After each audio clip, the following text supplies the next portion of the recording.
Welcome to V3 news లక్ష్యం సమాజహితం. నేను మీ వరలక్ష్మి. ముందుగా హెడ్లైన్స్. పోరాట యోధుడు బండి సంజయ్ కుమార్.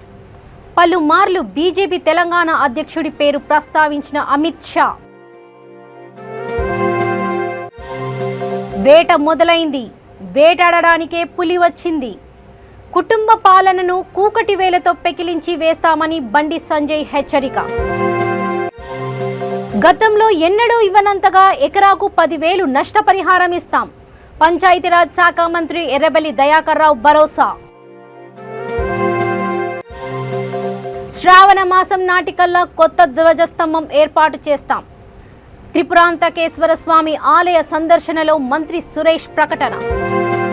ఇక డీటెయిల్స్లోకి వెళ్తే, చేవేళ్లలో నిర్వహించిన విజయ సంకల్ప సభలో కేంద్ర హోంశాఖ మంత్రి అమిత్ షా తన ప్రసంగంలో బీజేపీ రాష్ట్ర అధ్యక్షుడు కరీంనగర్ ఎంపీ బండి సంజయ్ కుమార్ను పోరాట యోధుడిగా అభివర్ణించారు. జీజూరు పోరాట యోధుడు, హీరో, ప్రదేశ్ అధ్యక్ష బండి సంజయ్ కుమార్ అంటూ సంబోధించిన అమిత్ షా తన ప్రసంగంలో పలుమార్లు సంజయ్ పేరును ప్రస్తావించారు. సంకల్ప సభలో స్పెషల్ అట్రాక్షన్గా బండి సంజయ్ మారారు. ఆయన సంజయ్ పేరు ప్రస్తావించినప్పుడల్లా బహిరంగ చప్పట్లతో మార్మోగింది. బండి సంజయ్ అరెస్టు గురించి ప్రత్యేకంగా మాట్లాడిన అమిత్ షా బీజేపీ కార్యకర్తల అరెస్టులు, జైళ్లకు భయపడబోరని స్పష్టం చేస్తూనే తెలంగాణలో వచ్చేది తమ ప్రభుత్వమేనని సంకేతాలు పంపారు. అదే సమయంలో కేసీఆర్ కుటుంబానికి అమిత్ షా గట్టి హెచ్చరికలు పంపారు. మరోవైపు సభలో బండి సంజయ్ ప్రసంగిస్తున్నంత సేపు వేలాది మంది జై బీజేపీ, జై జై బండి సంజయ్ అంటూ నినాదాలు చేశారు.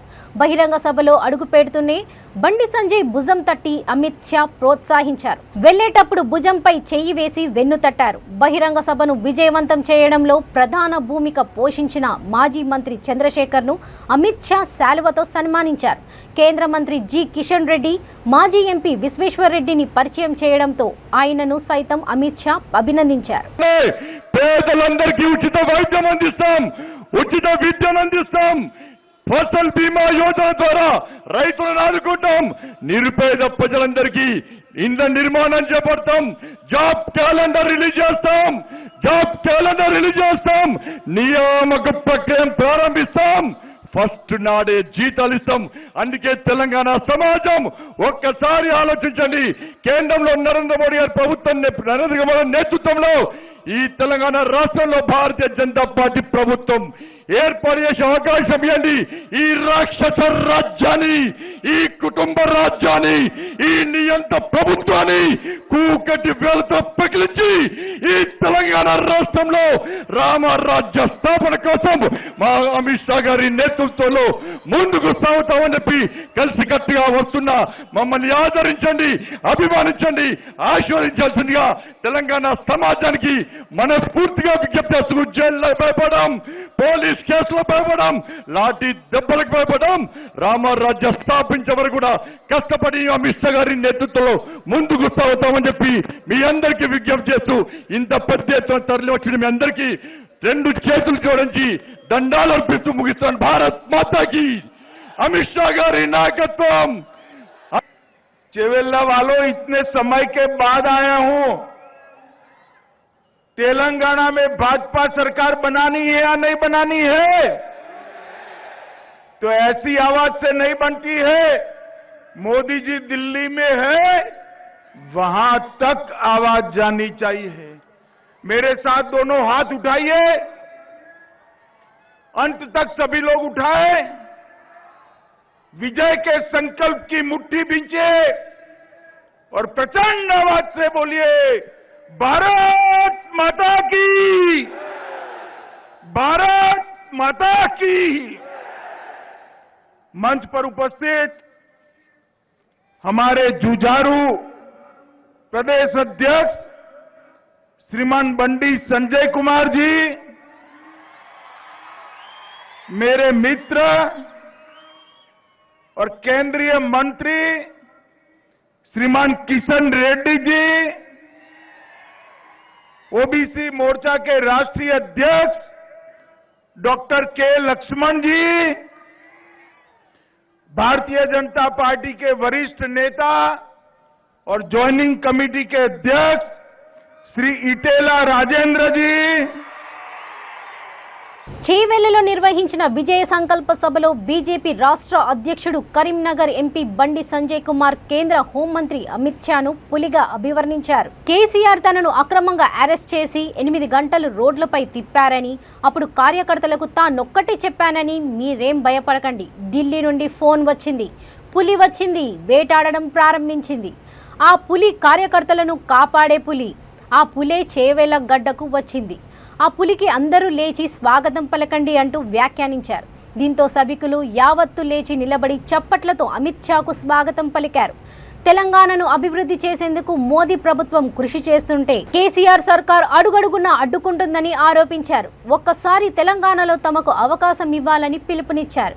అధికారంలోకి వస్తే పేదలందరికీ ఉచిత విద్య, వైద్యం అందిస్తామని, ఫసల్ బీమా అమలు చేస్తామని, అర్హులకు డబుల్ బెడ్రూమ్ ఇండ్లను నిర్మిస్తామని, జాబ్ క్యాలెండర్ను ప్రకటిస్తామని, ఖాళీ పోస్టులన్నీ భర్తీ చేస్తామని హామీ ఇచ్చారు. నన్ను పోలీసులు అరెస్ట్ చేశారన్నా, 8 గంటలన్నా, 8 గంటలు రోడ్ల మీద నింపిరన్నా, నన్ను ఇంటికి పంపించలేదన్నా. రాత్రి ఇంటికెళ్ళి ఎత్తుకపోయినా పోలీసులు ఉన్నాను. కరీంనగర్ దాటినాక మా భార్య ఫోన్ చేసిందన్నా, ఢిల్లీ నుంచి ఫోన్ వచ్చిందని ఫోన్ చేసిందన్న. నన్ను కొత్తపల్లి తీసుకుపోతున్నా, సిద్దిపేట తీసుకుపోతున్నా, గజ్వేల్ తీసుకుపోతున్నా, భువనగిరి తీసుకుపోతున్నా, యాదగిరిగుట్ట తీసుకుపోతున్నా. ఏడికి తీసుకుపోతుందో అర్థం కావట్లేదన్నా. కొంత దూరం పోయిన తర్వాత కానిస్టేబుల్స్ వచ్చిరన్నా. అన్న టెన్షన్ అవుతుందన్నా, ఏమైతుందో తెలుస్తలేదన్నా అని భయపడ్డారన్నా కానిస్టేబుల్స్. నేను చెప్పినన్నా, అన్నా భయపడకన్నా, ఢిల్లీ నుంచి పులి ఫోన్ చేసిందన్నా, ఢిల్లీ నుంచి పులి వేట ప్రారంభించిందన్న పులి, వెంటాడడం ప్రారంభించిందన్న పులి, కార్యకర్తలను కాపాడే పులి. ఆ పులే చేవెళ్ల గడ్డ మీద అడుగు పెట్టిందన్నా. ఆ పులికి ఒక్కసారి అందరూ లేచి కరతాల ధ్వనితో స్వాగతం పలికిందన్న గౌరవనీయులు అమిత్ షా గారికి. పార్టీ ప్రభుత్వం ఏర్పడ్డ వెంటనే పేదలందరికీ ఉచిత వైద్యం అందిస్తాం, ఉచిత విద్యను అందిస్తాం, ఫసల్ బీమా యోజన ద్వారా రైతులను ఆదుకుంటాం, నిరుపేద ప్రజలందరికీ ఇండ్ల నిర్మాణం చేపడతాం, జాబ్ క్యాలెండర్ రిలీజ్ చేస్తాం, నియామక ప్రక్రియను ప్రారంభిస్తాం, ఫస్ట్ నాడే జీతాలు ఇస్తాం. అందుకే తెలంగాణ సమాజం ఒక్కసారి ఆలోచించండి. ఈ తెలంగాణ రాష్ట్రంలో భారతీయ జనతా పార్టీ ప్రభుత్వం ఏర్పాటు చేసే అవకాశం ఇవ్వండి. ఈ రాక్షస రాజ్యాన్ని, ఈ కుటుంబ రాజ్యాన్ని, ఈ నియంత ప్రభుత్వాన్ని కూకటి వేలతో పగిలించి ఈ తెలంగాణ రాష్ట్రంలో రామరాజ్య స్థాపన కోసం మా అమిత్ షా గారి నేతృత్వంలో ముందుకు సాగుతామని చెప్పి కలిసికట్టుగా వస్తున్న మమ్మల్ని आज आए हुए प्यारे भाइयों और बहनों, आप सभी को मैं प्रणाम करता हूं। आज सबसे पहले जगत ज्योति बसवन्ना को उनके चरणों में शीश झुकाकर प्रणाम कर कर मेरी बात की शुरुआत करना चाहता हूं। मित्रों, आज तेलंगाना की इस पवित्र भूमि में चिलकूर बालाजी, श्री वेंकटेश्वर स्वामी, श्री लक्ष्मी नरसिम्हा स्वामी, श्री महेश्वर महादेव को प्रणाम कर कर मेरी बात की शुरुआत करना चाहता हूं। इसी धरती से आंध्र प्रदेश के पहले उप मुख्यमंत्री, स्वतंत्रता सेनानी और जागीरदारों के खिलाफ किसानों के विद्रोह की लड़ाई लड़ने वाले कोंडा वेंकट रंगा रेड्डी जी को भी प्रणाम कर कर मेरी बात की शुरुआत करना चाहता हूं। మహారాజు వారి జయంతి సందర్భంగా వీరశైవ లింగాయత్ అదేవిధంగా బసవేశ్వర మహారాజు యొక్క భక్తులందరూ కూడా హృదయపూర్వక శుభాకాంక్షలు. ఇలా ప్రపంచానికి అందరికంటే ముందుగా ఆనాడే 12వ శతాబ్దంలోనే అనుభవ మంటపం పేరుతోని పార్లమెంట్ లో చూపించిన వ్యక్తి బసవేశ్వర మహారాజ్. అన్ని వర్గాలకు, అన్ని కులాలకు సమాన ప్రాధాన్యత ఇవ్వాలి, సమాజంలో అణగారిన వర్గాలకు చేతనివ్వాలి, కుల రహిత సమాజ నిర్మాణం జరగాలి, ఇలా మహిళలకు కూడా ప్రాధాన్యత ఇవ్వాలని చెప్పి ఆనాడే ఒక మంచి గొప్ప ఆలోచనతోని సమాజంలో స్ఫూర్తి నింపినటువంటి ఒక గొప్ప మహానుభావుడు శ్రీ బసవేశ్వర మహారాజ్. ఉరుములు మెరుపులు వడగండ్ల గాలి వానతో రైతాంగాన్ని అతలకుతలం చేసిన అకాల వర్షాలపై రాష్ట్ర పంచాయతీరాజ్ గ్రామీణాభివృద్ధి గ్రామీణ మంచినీటి సరఫరా శాఖల మంత్రి ఎర్రబెల్లి దయాకర్ రావు వెంటనే స్పందించారు. సంబంధిత జిల్లాల కలెక్టర్లను అధికారులను ఫోన్లో మాట్లాడి అప్రమత్తం చేసిన మంత్రి మరోసారి కురిసిన వానలకు నష్టపోయిన పంటలను స్వయంగా పరిశీలించారు. జనగామ కలెక్టరేట్లో collector Sivalingaiah, additional collector Praful Desai ఇతర అధికారులతో సమీక్ష జరిపారు. జరిగిన పంట నష్టాల అంచనాలను తెలుసుకున్నారు.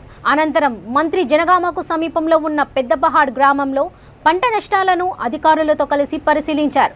రైతులకు భరోసా కల్పించారు. పరిహారం గతంలో ఎక్కడా ఎన్నడూ ఇవ్వనంతగా ఎకరాకు 10,000 ఇస్తామని ప్రకటించారు. జరిగిన నష్టం విషయాన్ని సీఎం దృష్టికి తీసుకువెళ్లి రైతులకు తగిన పరిహారం అందేలా చూస్తామని భరోసా ఇచ్చారు. అధికారులు వెంటనే రంగంలోకి దిగాలని, స్వయంగా క్షేత్రాలకు వెళ్లి రైతులతో మాట్లాడి పంట నష్టాలను అంచనా వేయాలని ఆదేశించారు. ఈ సమీక్ష పంట నష్టాల పరిశీలనలో మంత్రి ఎర్రబెల్లితో పాటు ఎమ్మెల్యే ముత్తిరెడ్డి యాదగిరిరెడ్డి, జిల్లా collector CH Sivalingaiah, additional collector Praful Desai, వ్యవసాయ శాఖ అధికారులు, ఇతర ప్రజా ప్రతినిధులు ఉన్నారు.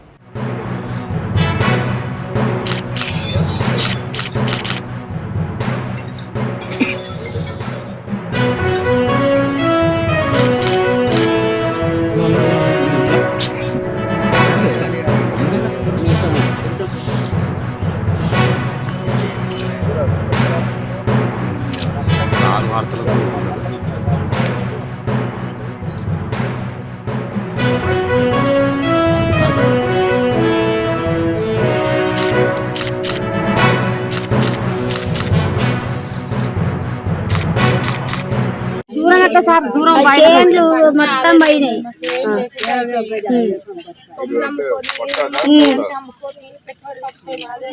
మాకు ఏం లేదు.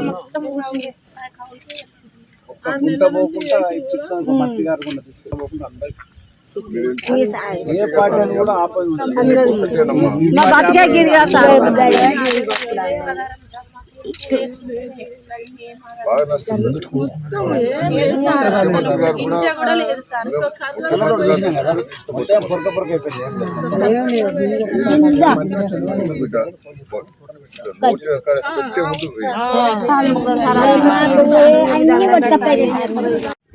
చిన్న చిన్నగా కూరగాయలు వేసినవి కూడా 6 ఎకరాలు 10 ఎకరాలు దాకా మన ముఖ్యమంత్రి గారు మన అదే తిరిగి మైబాద్కు వరంగల్ జిల్లాకు కూడా రావడం జరిగింది. గతంలో నష్టపరిహారం ఘోరమైన పరిస్థితి ఉండేది. ఇప్పుడు 2,000 మినిమం ఉండేది. కేంద్ర ప్రభుత్వం కూడా అదే ఆదేశాలు ఇచ్చినాయి. వేరే రాష్ట్రాలు ఎంత ఇచ్చినా కూడా 2,000 3,000 ఇవ్వాలని. అయితే రైతులు దెబ్బతిన్న పొలానికి కానీ వేరే పంటలు కానీ దెబ్బతిన్నకి ఎక్కడ దేశంలో ఏ రాష్ట్రం ఇస్తలేదు. ఒక తెలంగాణలో కేసీఆర్ గారు మనసున్న మహారాజు కాబట్టి ఎకరాన 10,000 నష్టపరిహారం ఇవ్వడం జరిగింది. రైతులు కూడా ఆందోళన చెందకుండా మళ్ళా పాపం ఇబ్బంది పడ్డది. మీరు పెట్టుబడి పెట్టి ఒక్కొక్కదానికి 30-40 దాకా పెట్టే ఉంటుంది. అయినా కొంత ఊరటగా ముఖ్యమంత్రి గారు ఇవ్వటం. నేను కూడా అగ్రికల్చర్ ఆఫీసర్స్ను, రెవెన్యూ సిబ్బందిని రామోజీరావు విషయంలో తప్పు జరగలేదనుకుంటే వారికి సపోర్ట్ చేసిన టీడీపీ, జనసేన ఇంకా ఏ రాజకీయ పార్టీతోనైనా చర్చకు తాను సిద్ధమేనని మాజీ ఎంపీ ఉండవెల్లి అరుణ్ కుమార్ అన్నారు. మీడియా సమావేశంలో ఆయన మాట్లాడుతూ AP CM Jaganmohan Reddy Ramoji case నీరు కార్చకుండా ముందుకు తీసుకువెళ్లాలని, జగన్ సుప్రీంకోర్టులో ఇంప్లీడ్ అవ్వకపోతే సుప్రీంకోర్టులో కేసు క్లోజ్ అయ్యేదని అన్నారు. ఇక తెలంగాణ గవర్నమెంట్ను రామోజీ పొగుడుతున్నారని, వాళ్ళు వస్తారో లేదో చూడాలని అన్నారు. ఇక విభజన చట్టంపై సుప్రీంకోర్టులో పిటిషన్ వేయమని చెబితే టీడీపీ అధినేత చంద్రబాబు ఓకే అని, తర్వాత పట్టించుకోలేదని వ్యాఖ్యానించారు. తాను జగన్మోహన్ రెడ్డిని కలవకుండా ప్రెస్ మీట్లో చెప్పగానే సుప్రీంలో కేసు వేసినందుకు ఆయనకు కృతజ్ఞతలు తెలిపారు. టీడీపీ నాయకులు ఎవరైనా రామోజీ విషయంలో కానీ వారి 5 ఏళ్ల పాలనపై అయినా చర్చకు తాను సిద్ధమని అన్నారు. రామోజీ కేసు తనది కాదని, వైఎస్ఆర్దని, దానిని వద్దలవద్దని సీఎం జగన్ కు విజ్ఞప్తి చేస్తున్నానని అన్నారు. ఎవడిచ్చాడు నా మీద కంప్లైంట్ అంటారు? నేను ఇవ్వలేదే కంప్లైంట్. నేను మనిషిని కదా, డబ్బు తీసుకున్నామనే కదా ఇచ్చాను కంప్లైంట్. నా కంప్లైంట్కి వాల్యూ లేదా? అదే నీ కంప్లైంట్, నువ్వు రాజశేఖర రెడ్డి మనిషి, నీ కంప్లైంట్కి వాల్యూ లేదు. చంద్రబాబు నాయుడు గారు ఈయన మీద కంప్లైంట్ ఇస్తాడా? ఇది ఎక్కడ కూడా. అసలు నేను ఇంకోటి అడిగాను, జగన్మోహన్ రెడ్డి మీద ఎవడిచ్చాడు కంప్లైంట్? ఎవడని ఇచ్చాడా కంప్లైంట్? ఎవరు ఎర్రనాయుడు గారికి ఏంటి సంబంధం? ఆయన ఏమన్నా రూపాయి ఇచ్చాడా? శంకర్రావు ఏమన్నా రూపాయి ఇచ్చాడా? మరి కేసు పెట్టి 16 నెలలు తీసుకెళ్ళి లోపలేశారుగా. కేసే, నేను అదేం తప్పు అంటలే. కేసు ఉందని భావించింది ప్రభుత్వం, రిమాండ్ చేశారు. ఈయన విషయంలో మాత్రం అవి ఉండకూడదు. మిగతా దేశంలో ఎక్కడ ఎవరు ఏం జరిగినా మనం మంచినీళ్ళు తాగినా ఇలా ఎత్తుకుపోసుకుంటే తప్పు అంటాడు, స్పూన్ తీసుకుంటే తప్పు అంటాడు, కుళాయి దగ్గర ఇది పెడితే తప్పు అంటాడు, బిస్లరీ వాటర్ తాగితే తప్పు అంటాడు. అన్నీ మనం ఎలా బతకాలో ఏం చేయాలో అన్ని రోజులు చెప్తారు, కానీ ఆయనకేం వర్తించమంటాడు. ఈ ఎంతకాలం ఎలా భరించాలి మనం? ఈనాడు పేపర్ చాలా గొప్ప పేపర్ అయిపోయింది. మన దురదృష్టం ఏంటంటే ఈనాడు పేపరు ఎలాంటి వాల్యూస్ మెయింటైన్ చేస్తుందో ఒక ఉదాహరణ చెప్తాను. పేపర్లు అంటే న్యూస్ చెప్పాలి. 2009లో ఈ మార్గదర్శి గొడవ అయిన తర్వాత నేను పార్లమెంట్కి పోటీ చేశాను. మీకు తెలుసు, ఈనాడు అందరం చదువుతాం. ఈనాడు పేపర్లో జిల్లా ఎడిషన్లో అక్కడ local candidate, Rajahmundry candidate, Vijayawada candidate, ఎవరు ఎంపీ క్యాండిడేట్లు ఒక పెద్ద వేసేవాడు. ఒక పేపర్లో వేసి కాంగ్రెస్, తెలుగుదేశం, పిఆర్పి, బీజేపీ ఈ 4 పార్టీకి చెందిన క్యాండిడేట్లు రాయటం. వీళ్ళు అంటే కొంచెం ఫ్రేలో ఉన్న పార్టీలని ఫోటో వేసి వాళ్ళ చరిత్ర రాయటం. 4 అలా అన్ని చోట్ల రాశారు. రాజమండ్రి వచ్చేటప్పటికి మాత్రం 3 పేర్లే రాశారు. మురళీమోహన్, కృష్ణరాజు, సోమవీర్రాజు. నేను లేను, నేను కాంగ్రెస్ క్యాండిడేట్, సిట్టింగ్ ఎంపీని, నా పేరు లేదు. వాళ్ళ 3 మధ్య పోటీ. ఇంత సంకుచితంగా నడిపేటువంటి వాళ్ళు ఎవరైనా ఉంటారా? పైపెచ్చు మార్గదర్శి నేను ఎప్పుడైనా ఏమన్నా అన్నాను, కానీ ఈనాడిని ఎప్పుడు అన్నది. ఈ విషయం కూడా ఇప్పుడే చెప్తున్నా, ఎందుకంటే నాకు ఎవరో ఫ్రెండ్ పట్టుకొచ్చి మొత్తం అప్పటి పేపర్లన్నీ ఇచ్చాడు. ఇచ్చి ఒక ఎగ్జిబిషన్ పెట్టి ఇప్పుడు నువ్వు విపరీతంగా వస్తారు చూడటానికి, ప్రతి ఊరికి పంపించి ఈనాడు ఎలా రాస్తుంది, ఏది నా మీద రాసినవే. ప్రకాశం జిల్లా త్రిపురాంతకంలో ప్రముఖ పుణ్యక్షేత్రం త్రిపురాంతకేశ్వర స్వామి ఆలయంలో కురిసిన అకాల వర్షం కారణంగా వీచిన ఈదురుగాలులకు ధ్వజస్తంభం విరిగిపడింది. ఈ విషయం తెలుసుకున్న మంత్రి సురేష్ సంఘటన స్థలానికి పరిశీలించి శ్రావణమాసం నాటికల్లా కొత్త ధ్వజస్తంభాన్ని ఏర్పాటు చేస్తామని తెలిపారు.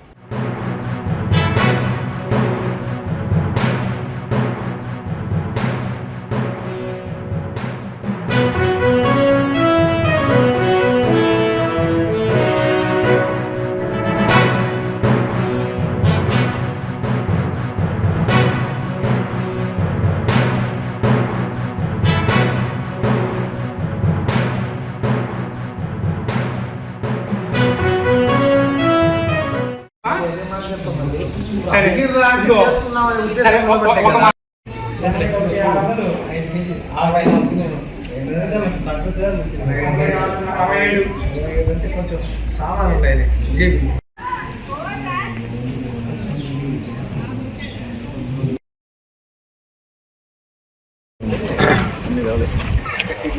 నిన్న కురిసినటువంటి వర్షాలు అట్లాగే గాలి వాన కారణంగా రావడంలో ధ్వజస్తంభం మరి గాలికి కూలిపోయినటువంటి పరిస్థితి మనం చూసాం. వెంబడే దానికి కావాల్సినటువంటి ప్రాయశ్చిత్తం ఏదైతే ఉందో అన్నీ మరి శాస్త్రం ప్రకారం జరిగింది. మరి నూతన ధ్వజస్తంభాన్ని శ్రావణ మాసం లోపల అది నిర్మించుకోవడం, మరి దాన్ని ప్రతిష్ఠించుకోవడం కూడా జరుగుతుంది. మరి అన్ని కార్యక్రమాలు కూడా సంప్రదాయబద్ధంగా మరి ముఖ్యంగా ఆగమ శాస్త్రాన్ని మరి అనుసరించి నిర్మాణం చేపడతాం. సుమారు 20 లక్షల రూపాయలతోటి ఈ యొక్క నిర్మాణాన్ని చేపట్టాలని చెప్పి కూడా ఈవో గారికి ఆదేశాలు ఇవ్వడం జరిగింది. అట్లాగే దానికి సంబంధించినటువంటి దాతలు ఎవరైతే ఉన్నారో దాతలు కూడా చాలామంది ముందుకు వస్తూ ఉన్నారు. అందరూ కూడా మరి ఈ యొక్క కార్యక్రమంలో పాలు పంచుకుంటున్నటువంటి సందర్భంలో త్వరలోనే ఈ యొక్క ధ్వజస్తంభాన్ని కూడా ప్రతిష్ఠించి ఎక్కడ కూడా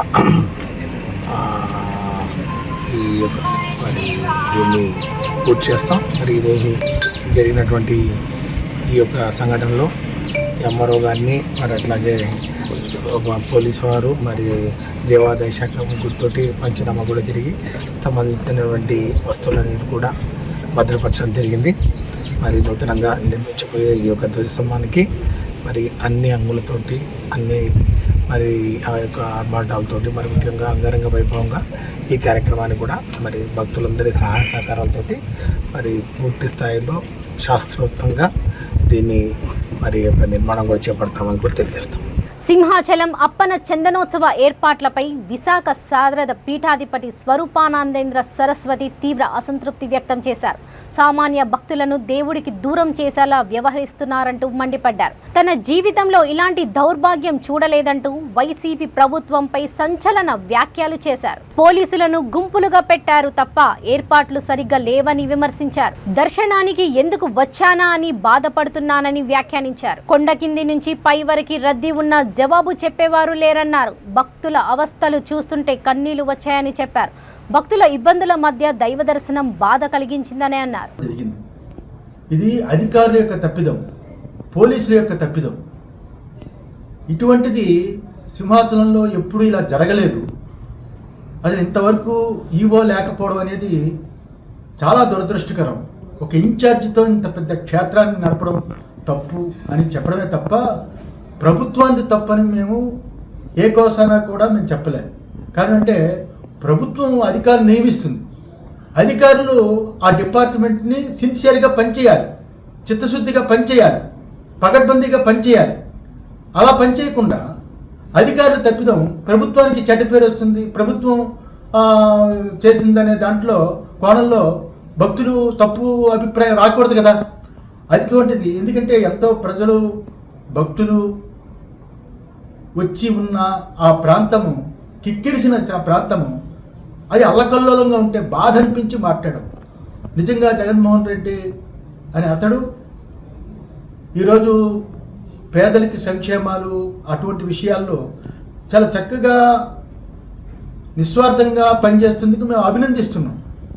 కానీ ప్రభుత్వ దృష్టిలో ఇది పెట్టాలి, దేవాదాయ శాఖ పరిస్థితి బాగోలేదు, అధికారులు సరిగా పనిచేయటం లేదని తెలియచేయడానికే మేము ఈ విషయాన్ని చెప్పాల్సి వచ్చింది. ఏలూరు జిల్లా కైకలూరు మండలం వేమరపాడు హరిజనవాడలో క్షుద్ర పూజల కలకలం రేగింది. గత 3 రోజులుగా గ్రామ శివారులో గుర్తు తెలియని వ్యక్తులు క్షుద్ర పూజలు చేస్తున్నారని అనుమానం రావడంతో స్థానికులు పోలీసులకు సమాచారం ఇచ్చారు. దీంతో వారు ఘటన స్థలానికి చేరుకొని కొంతమందిని అదుపులోకి తీసుకొని విచారించారు. క్షుద్ర పూజలు చేస్తున్న వారిని తమకు అప్పగించాలని గ్రామస్తులు కోరారు.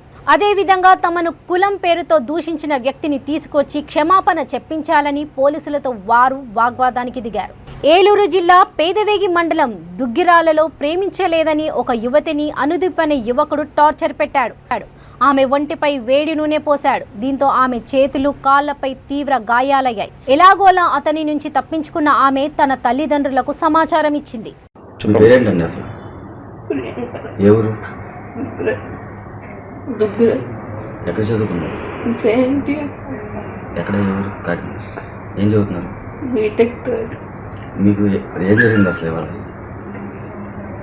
పెళ్లి చేసుకుంటానని ఒక వ్యక్తి తీసుకొచ్చి ఆయిల్ పోసి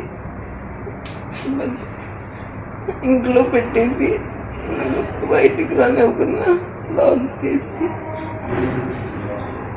కొట్టి కాలి నట్ల మీద సెక్చువల్గా హెరాస్మెంట్ చేసి నన్ను నైట్ పేకకే పోయేసరికి ఇంకా బలవంతంగా తోసి బయటకు వచ్చి మా పేరెంట్స్ ఫోన్. అతని పేరేంటి? అతను చదవడానికి చదవడానికి రోడ్లు మీరు ఎలా వచ్చారు బయటికి? అతని దగ్గర నుంచి అతనే వచ్చి తీసుకొచ్చారు. రిజిస్టర్ ఆల్రెడీ ఎన్నో నుంచి అలా బండించాడు మా దగ్గర. రిజిస్టర్ తర్వాత రోజు నుంచి. మీరు ఎలా తప్పించుకున్నారు? నైట్ తలపై తీసుకెళ్ళి గోడకు గుర్తుంటే బాగా తాగొచ్చి బలవంతంగా తోసుకుని బయటకు పారి. సూర్యాపేట జిల్లా మునుగాల మండలం మొద్దుల చెరువు వద్ద విజయవాడ నుంచి హైదరాబాద్ వెళ్తున్న కారు పల్టీ కొట్టింది. వర్షం పడడంతో అదుపు తప్పి కారు డివైడర్ను ఢీకొంది. అతి వేగంతో వెళ్తున్న కారుకు త్రుటిలో పెను ప్రమాదం తప్పింది. ప్రమాద సమయంలో కారులో 3 ప్రయాణిస్తున్నారు. ఎవరికీ ఏమీ కాకపోవడంతో ఊపిరి పీల్చుకున్నారు.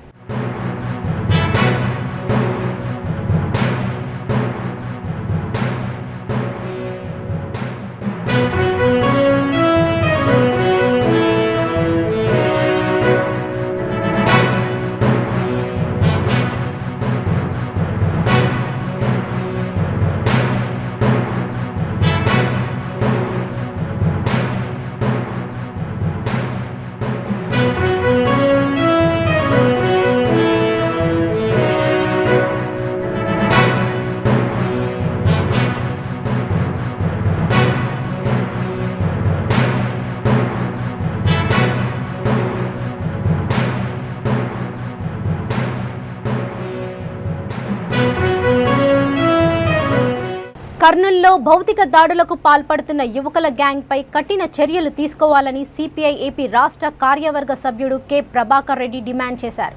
పసుపల గ్రామ లిమిట్స్లోని తాలూకా పోలీస్ స్టేషన్ పరిధిలో బాలాజీ విల్లాస్ కాలనీలో జగదీశ్వర్ రెడ్డి అనే వ్యక్తిపై కొందరు యువకులు జరిపిన దాడిని ప్రజా సంఘాలు తీవ్రంగా ఖండించాయని అన్నారు. ఇటీవల స్థానిక పాలిటెక్నికల్ కళాశాల వాచ్మెన్ సహా మరికొందరిపై కూడా యువకుల గ్యాంగ్ దాడి చేసినట్టు తెలిపారు.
ఇక బులెటిన్స్ ముగించే ముందు ముఖ్యాంశాలు మరోసారి. పోరాట యోధుడు బండి సంజయ్ కుమార్, పలుమార్లు బీజేపీ తెలంగాణ అధ్యక్షుడి పేరు ప్రస్తావించిన అమిత్ షా. వేట మొదలైంది, వేటాడడానికే పులి వచ్చింది. కుటుంబ పాలనను కూకటి వేలతో పెకిలించి వేస్తామని బండి సంజయ్ హెచ్చరిక. గతంలో ఎన్నడూ ఇవ్వనంతగా ఎకరాకు 10,000 నష్టపరిహారం ఇస్తాం. పంచాయతీరాజ్ శాఖ మంత్రి ఎర్రబెల్లి దయాకర్ రావు భరోసా. శ్రావణ మాసం నాటికల్లా కొత్త ధ్వజస్తంభం ఏర్పాటు చేస్తాం. త్రిపురాంతకేశ్వర స్వామి ఆలయ సందర్శనలో మంత్రి సురేష్ ప్రకటన. చూస్తూనే ఉండండి V3 న్యూస్, లక్ష్యం సమాజహితం. నమస్తే.